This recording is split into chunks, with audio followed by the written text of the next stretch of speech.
Well, certainly have seen some storms move through the area. At least one in particular that we've been watching was the potential for Tropical Storm Helene moving across the Carolinas and impacting our area. But the tropics have not been fairly active when you compare to the latest update from the National Hurricane Center when it comes to their predictions. In fact, we've only seen 7 named storms so far this season, and we've already surpassed the peak of the season.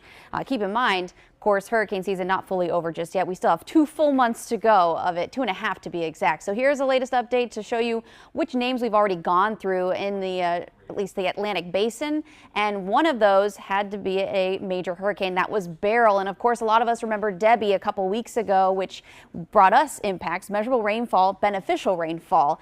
Of course, though, when we talk about the peak of hurricane season, we're typically talking September 10th, climatologically speaking. That's when the area in the Atlantic and, of course, the upper levels of the atmosphere, all of that combined, everything is perfect and ripe in nature to build these storms and keep them going. And, of course, right now on this map you see here, just indicating how we are in along this season. Of course, the typical season begins June 1st.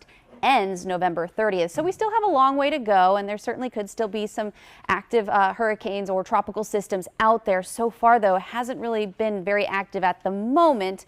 When we're talking any lows, waves off the Atlantic coast, right now we're just watching this area of disturbed weather, which is actually remnants of Gordon, and that fell apart last week or so. And if it continues to track to the northeast here, moving at about 5-10 miles per hour, so pretty slowly, it'll interact with a non-tropical area of low pressure here in the next couple of days. And with that, we could be seeing more at least reigniting a system, or at least creating another one as we head through the next 2, maybe the next 7 days. So National Hurricane Center actually has this with the small potential, medium potential of becoming something tropical within the next week. The good news is, as we look ahead to just the next week or so, with this in mind, really no impacts to the United States whatsoever. So nothing to worry about here just yet with any tropical systems or any hurricanes, thankfully so.